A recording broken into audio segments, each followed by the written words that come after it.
Hello everyone. तो आज हम आप लोग के लिए एक नया वीडियो लेके आए हैं जिसके अंतर्गत आपको वृत्त का एक ऐसा टॉपिक मिलेगा जो आप क्लास 9 में, क्लास 10 में, 11 में या 12 में और या किसी भी क्लास में आप पढ़ रहे हो या किसी कंपटीशन की तैयारी कर रहे हो, ठीक है। तो उसमें जो है आपको वृत्त के केंद्र और परिधि, ये वाला कोण यानी कोण ACB और कोण AOB के बीच में क्या संबंध होता है, इस चीज़ के बारे में आपको इस वीडियो के अंतर्गत बताया जाएगा। तो ये जो वीडियो है ये मतलब किसी भी क्लास के लिए हो सकता है, तो इसका मतलब ये नहीं है कि जो है कोई क्लास निर्धारित किया गया है, ठीक है। तो आप कोई भी क्लास के पढ़ रहे हो या कंपटीशन की तैयारी कर रहे हो तब भी आप जो है इस वीडियो को देख सकते हैं, ठीक है। चलिए देखते हैं तो इन दोनों कोणों के बीच के संबंध, यानी कौन कौन से कोण है, कोण A, C और B, ठीक है, पहला कोण। और कौन सा कोण है आपका दूसरा कोण है कोण A, O और B, ठीक है। इन दोनों के बीच में हमको संबंध दिखाना है, ठीक। तो देखिए संबंध निकालने के लिए सबसे पहले हम यहाँ पर एक रचना कर लेते हैं। क्या रचना? रचना यहाँ पर हम ये करते हैं कि C से O को मिलाते हैं। C से O को ऐसे डॉट डॉट हम मिला देते हैं, ठीक है। C से O को हम मिलाते हुए ऐसे आगे बढ़ा देते हैं थोड़ा पॉइंट तक। मान लो ये पॉइंट है हमारा P मान लो, ठीक है, P पॉइंट तक, ठीक। C से हमने O से मिलाते हुए P पॉइंट तक हमने उसको बढ़ा दिया। कहाँ से? C से P तक, ठीक है, P तक बढ़ाया, रचना, ठीक है। C से P तक हमने उसको रचना कर दिया। अब देखिए यहाँ पर जो है आपको पहले जो शेप दिख रही थी वो चतुर्भुज के आकार की दिख रही थी, मतलब ACB और O, यानी यहाँ से ऐसे गया और इधर ये जो मिला के बना, जो ये मेरा एक चतुर्भुज बन रहा था। बट अब जो है जब हमने ये एक उसका विकर्ण खींच दिया तो वहाँ पर हमको लगा कि ये अब दो त्रिभुजों में ये डिवाइडेड हो गया, ठीक है। तो आप देखते हैं यहाँ पर एक त्रिभुज जो हमारा बन रहा है, एक त्रिभुज ये, यानी कौन सा त्रिभुज? त्रिभुज ACO, ठीक है। इस त्रिभुज के पास हम आते हैं, त्रिभुज AC और O में, ठीक है। इन दोनों में हमको थोड़ा बात करना है अभी। देखते हैं थोड़ा सा क्या होता है कि एक आपको और पहले प्रमेय पढ़ाया गया होगा या आपको फार्मूला पहले से पता होगा कि किसी भी त्रिभुज, जैसे हम यहाँ मान लेते हैं किसी भी त्रिभुज, जैसे ये हो गया हमारा, किसी भी त्रिभुज की अगर एक भुजा को बढ़ा दिया जाता है, ठीक है, किसी भी त्रिभुज की एक भुजा को बढ़ा दिया जाता है, जैसे मान लो ये हो गया ABC पहले था, A डैश B डैश हो गया और C डैश हो गया, ठीक है। तो A डैश और B डैश और C डैश जो हो गया आपके त्रिभुज के नाम हो गया।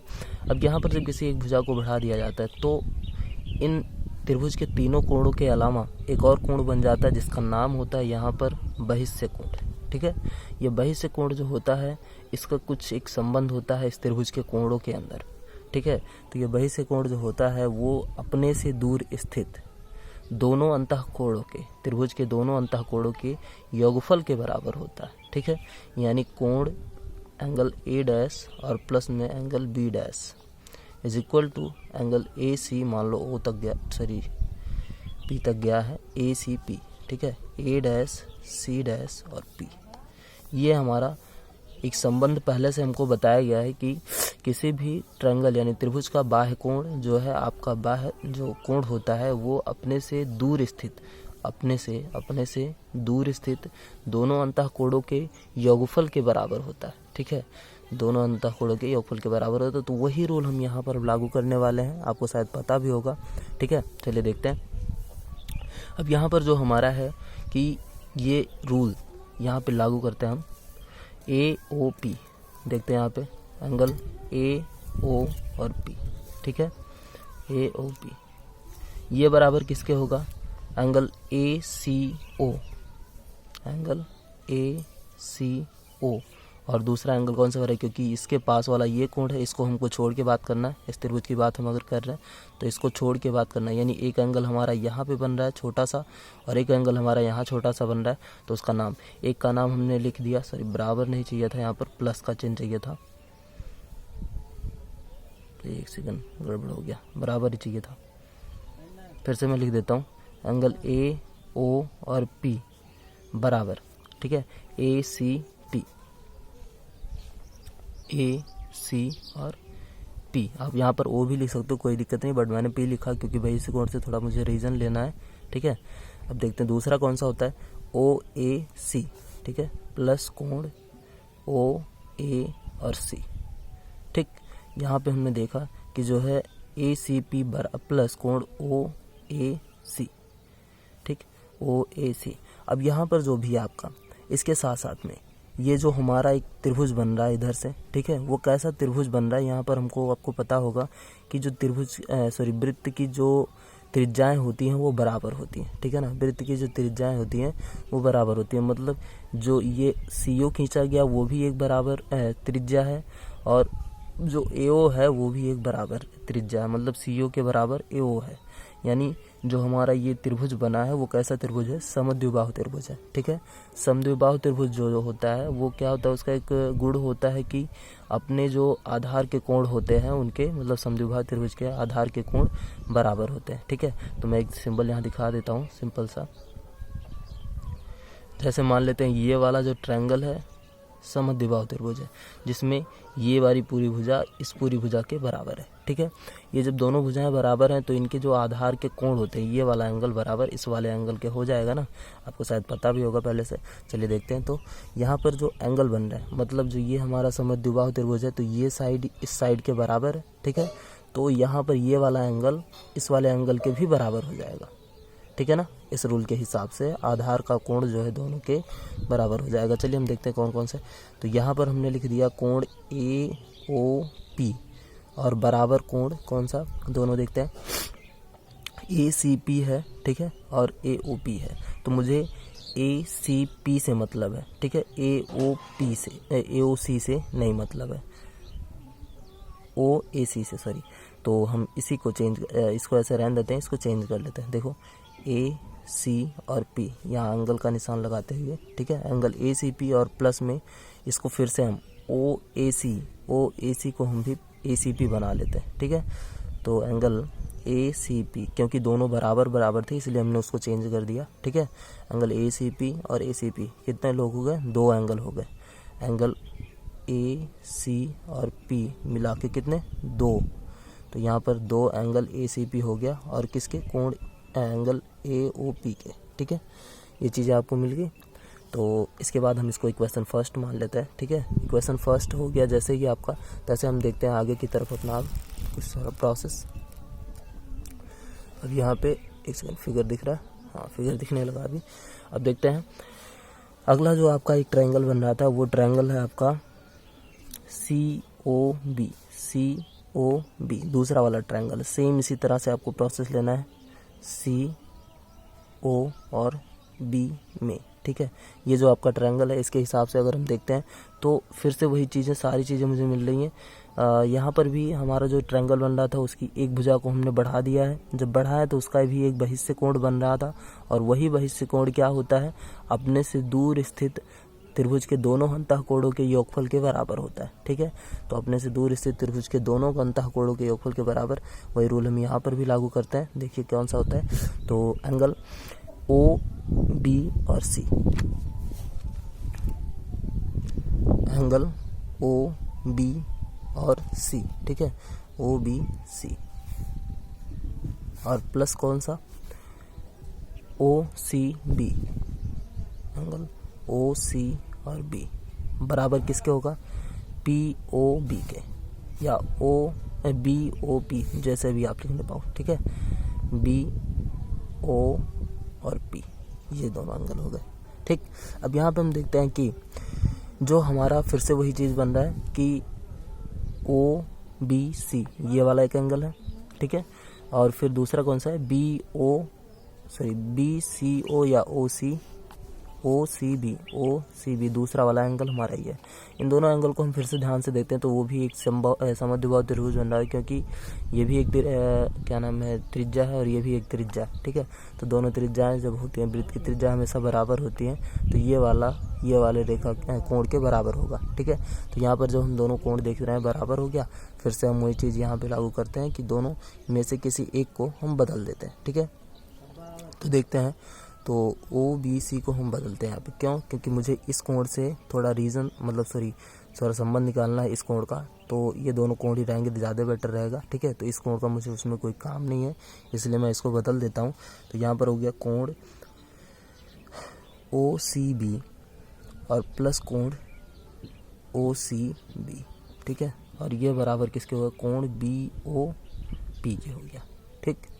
अब ये देख रहे हैं कि दोनों मिला के फिर से कोण, दो कोण OCB हो गया, ठीक है। और बराबर किसके, कोण BOP के हो गया, कोण BOP, ये दो हो गया, ठीक है।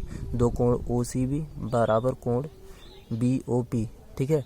ये दोनों जो है आपके दूसरे मिलके ये दूसरा समीकरण बना लिया आपको, ठीक है। अब यहाँ पर आपको एक चीज़ और समझ में आया होगा कि जो हमारे हैं, हम यहाँ देख रहे हैं कि OCB और यहाँ पर जो हमारा ACP, अभी तक तो हमें कोई संबंध नहीं मिला, ठीक है। लेकिन यहाँ पर थोड़ा और चीज़ मिलते नज़र आ रहे हैं आपको कि ACP आपको यहाँ मिला था आधा कोण, ठीक है। और जो OCB यहाँ पर है, OCB ये दूसरा कोण आपको आधा यहाँ मिल गया था, ठीक है। तो इसको और इसको जो अगर दोनों को मिला लेते तो हमारा ये पूरा कोण बन जाता है कि नहीं, ठीक है। यहाँ पे ध्यान दीजिएगा थोड़ा सा, ये जो आपका ये वाला साइड है, ठीक है, और ये वाला साइड है, टोटल इन दोनों को आप इससे जैसे देखते रहें वीडियो नोट करते रहें, ठीक है। वीडियो में जो भी हमने बताया वो चीज़ें आप जो है एक कॉपी पे पेन लेके बैठ जाइए और नोट करते रहिए, क्योंकि हो सकता है मेरा यहाँ पर जो है हमने ज़्यादा लाइनें खींच दी हैं तो उसमें आपको अब बाद में अक्षर देखने में दिक्कत हो, है ना। तो उससे आप ज़रा पहले से सावधान रहिएगा, ठीक है। तो ये ध्यान देते हैं कि जो हमारा ये वाला 2 गुना कोण ACP और दूसरा है 2 गुना कोण OCB, इन दोनों को अगर हम मिला लेते हैं तो ये हमारा ACB पूरा बड़ा वाला एंगल मिल जाएगा मुझे, ठीक है। तो क्या मुझे दूसरा वाला भी बड़ा वाला एंगल मिल जा रहा है, वो भी देख लेते हैं। AOP, अच्छा इधर वाला भाग हो गया। अब इधर की बात आते हैं, BOP, इसका मतलब ये जा रहा है कि समीकरण 1 और 2 को हमें जोड़ लेना चाहिए, ठीक है। इसका मतलब यही जा रहा है कि समीकरण 1 और 2 को जब हम जोड़ लेंगे तो जो है हमारे ये बड़े वाले एंगल बन जाएंगे। चलो हम देखते हैं। तो यहाँ पर हम क्या करते हैं, समीकरण 1 और 2 को प्लस करने पर, ठीक है। तो यहाँ पे लिख देते हैं समीकरण 1 और प्लस 2, ठीक है, करने पर। तो यहाँ पर हमने 1 + 2 कर दिया, ठीक है। तो जैसे हम 1 + 2 करते हैं तो ये वाला साइड जो है दोनों एक तरफ हो जाएंगे और ये वाला दोनों साइड एक तरफ, क्योंकि भाई बराबर हैं तो मैं किसी भी को भी आगे पीछे कर सकता हूँ। मैंने गलती की, थोड़ा सा इधर से इसको इधर लिखना चाहिए था, तो कोई बात नहीं। चलिए फिर देख लेते हैं यहाँ पर, ठीक है। तो यहाँ पर हमने देखा कि एंगल AOP, ठीक है, और प्लस में कौन सा एंगल BOP, एंगल BOP, ये दोनों मैंने एक साइड कर लिया, ठीक है। अब बराबर किसके है, वो एक इधर है 2 गुना कोण ACP के और प्लस में एंगल 2 गुना कोण OCB के, ठीक है। अगर हम देखते हैं कि इन दोनों में 2 कॉमन हो जाए, ठीक है, इन दोनों में दिखाई दे रहा है हमको 2 कॉमन, तो हम यहाँ पे बराबर ये भी लिख सकते हैं कि 2 कॉमन होने के बाद क्या हो गया, एंगल AC और P और प्लस में कौन सा एंगल OC और B, ठीक है। ये दोनों मुझे मिल गए, ठीक है। तो 2 गुना 2 हम अगर कॉमन ले लेते हैं तो मुझे मिल गया ACP और प्लस कोण OCB, ठीक है। चलिए देखते हैं तो अभी और बराबर क्या होता है। हम यहाँ पे देख रहे हैं कि AOP, ठीक है, और दूसरा क्या है BOP। तो AOP और BOP को अगर हम ऐड करते हैं, दोनों जोड़ लेते हैं तो क्या बन जाता है मेरा, AO और B मिल गया मुझे, एंगल AO और B, पहला एंगल मिल गया, ठीक है। दूसरा एंगल हम यहाँ पे ये देखते हैं कि जो इसके बराबर, मुझे इससे कोई लेना देना नहीं क्योंकि इसके बराबर हमको ये मिल गया, ठीक है। तो इससे मैं ध्यान देता हूँ थोड़ा सा। तो यहाँ पर हो गया 2 गुना, ठीक है, इन दोनों को मिला करके क्या बन जा रहा था भाई, ACP, AC और P, ये पूरा यहाँ तक है ACP हो गया, और प्लस में OCB, OC और B, ठीक है। इन दोनों को अगर मिला लेते हैं तो मेरा हो गया ACB, ठीक है। तो मैं यहाँ पर लिख देता हूँ 2 गुना कोण AC और B, ये ब्रैकेट बंद हो गया मेरा, ठीक है। तो जो भी है हमारा इन दोनों के बीच में एंगल में संबंध मिल गया।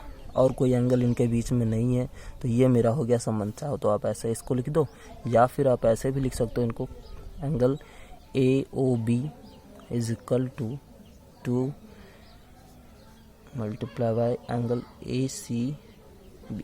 ठीक है, ये भी आप इनको लिख सकते हो। ठीक है, तो हमने यहाँ पर आपको दोनों कोणों के बीच में संबंध बता दिया आपको। ठीक, ये हो गया आपका प्रूफ।